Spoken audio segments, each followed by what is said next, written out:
ஓம் ஸ்ரீ வாராகி சரணம். சொர்ணாகர்ஷண பைரவர் வழிபாடு. இன்று தங்கம் விற்கக்கூடிய விலைக்கு ஒரு குண்டுமணி தங்கம் வாங்குவது என்றாலும் அது மிகப்பெரிய விஷயம். ஸ்வர்ணலட்சுமியான தங்கத்தை நீங்கள் அடமானத்தில் வைத்திருந்தால், அதை மீட்டெடுக்க சிரமப்பட்டு கொண்டிருந்தால், நாளைய தினம் உங்களுக்கு ஒரு வரப்பிரசாதம். நாளை ஸ்வர்ணாகர்ஷண பைரவரை வேண்டி வழிபாடு செய்பவர்களுக்கு அடமானத்தில் இருக்கும் தங்கம் மீண்டும் வீடு திரும்பு. புதுசாக தங்கம் வாங்கி ஆக வேண்டும் என்ற கட்டாயம் சில பேருக்கு இருக்கும். பெண்ணிற்கு திருமணம் வைத்திருப்பார்கள், குழந்தைகளுக்கு காது குத்து வைத்திருப்பார்கள். இப்படிப்பட்ட சூழ்நிலையில் நீங்கள் தங்கம் வாங்க வேண்டிய சூழ்நிலையில் இருந்தால், புது தங்கம் வாங்கும் யோகத்தை பெறவும் நாளைய தினம் ஸ்வர்ணாகர்ஷண பைரவரை நீங்கள் வழிபாடு செய்யலாம்.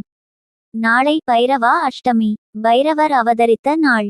நாளைய தினம் சனிக்கிழமையோடு சேர்ந்து வந்திருப்பதால் இந்த நாளுக்கு இரட்டிப்பு பலன். உங்கள் வீட்டு பக்கத்தில் சொர்ணாகர்ஷண பைரவர் சந்நிதானம் இருக்கக்கூடிய கோவில் இருந்தால், கட்டாயம் அந்த கோவிலுக்கு சென்று சொர்ணாகர்ஷண பைரவருக்கு தேவையான அபிஷேக பொருட்களை வாங்கி கொடுங்கள். குறிப்பாக பால், தயிர், தேன், பன்னீர், வாசனை நிறைந்த சந்தனம் இப்படிப்பட்ட பொருட்களை வாங்கி கொடுத்து ஸ்வர்ணாகாசன பைரவர் மனதை குளிர வைத்து வழிபாட்டை மேற்கொண்டால் உங்களுடைய பணம் சம்பந்தப்பட்ட கஷ்டம், நகை சம்பந்தப்பட்ட கஷ்டங்கள் உடனே தீரும். சொர்ணாகாசன பைரவர் முன்பாக அமர்ந்து உங்களுக்கு இருக்கும் கோரிக்கையை வையுங்கள். தங்கம் வாங்க வேண்டுமா? அடமானத்தில் இருக்கும் தங்க நகைகளை மீட்க வேண்டுமா? அல்லது நிறைய பணம் சம்பாதிக்க வேண்டுமா? உங்களுக்கு நிதி சார்பான என்ன பிரச்சனை இருக்கிறதோ அதை பைரவரிடம் சொல்லி முறையாக வேண்டி பிரார்த்தனை செய்து கொள்ளுங்கள். பிறகு அந்த கோவிலிலேயே அமர்ந்து பின் சொல்லக்கூடிய இந்த மந்திரத்தை 108 முறை சொல்ல வேண்டும். ஓம் நமோ பகவதே சொர்ணாகர்ஷண பைரவாய தன தானிய விருத்திகராய சீக்கிரம் வசியம் குருகுரு ஸ்வாகா.